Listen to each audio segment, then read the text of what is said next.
মাছের ডিম, আলু, পেঁয়াজ, রসুন। মাছের ডিমটাকে আমি অল্প তেল দিয়ে একদম ভাজা ভাজা করে ঝুড়ো ঝুড়ো করবো। কড়াই বসিয়ে দিয়েছি, কড়াইতে তেল বসিয়ে দিয়েছি। এবার আমি আলুটাকে দিয়ে দেবো। তেলটা ভালো গরম হয়ে গেছে, এবার আমি আলুটা দিয়ে দিচ্ছি।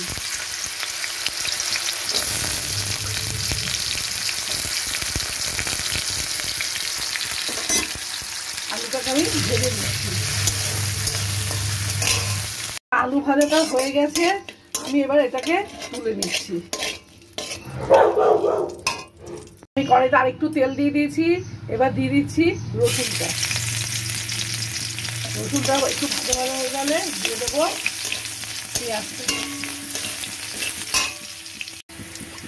রসুনটা আমার ভাজা ভাজা হয়ে গেছে, দিয়ে দিচ্ছি পেঁয়াজ কুচি। পেঁয়াজটা একটু ভাজা ভাজা করে নেবো।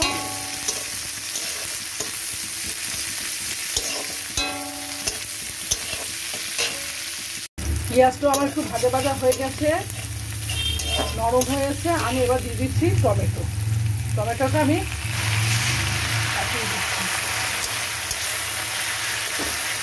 টমেটোটা আমার সেদ্ধ করা ছিল।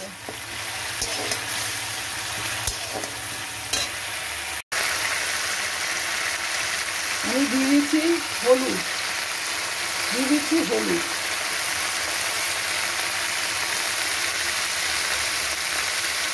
দিয়ে দিচ্ছি 1 চামচ ধনে জিরের গুঁড়ো দিয়ে এবার এটাকে ভালো করে কষিয়ে নেব।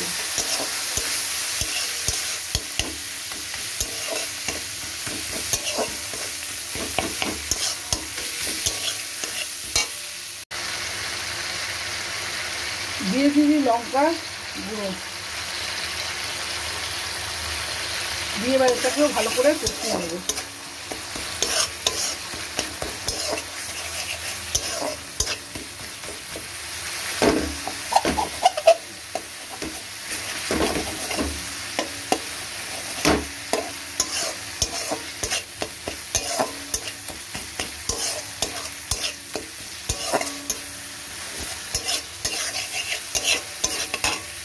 মশলাটা আমার ভালো করে কষানো গেছে, মশলা থেকে তেল ছেড়ে গেছে।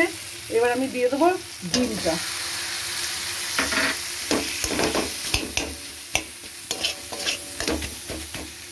ডিমটাকেও মশলার সাথে ভালো করে কষিয়ে নেব।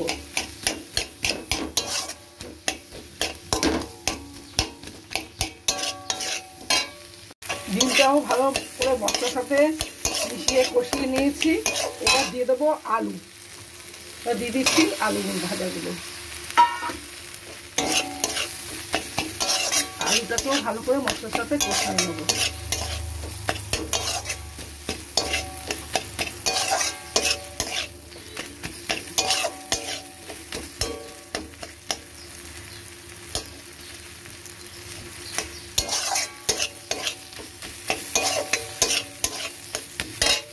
যেটা আমার হয়ে গেছে, আমি এবার এটাকে নামিয়ে নিচ্ছি।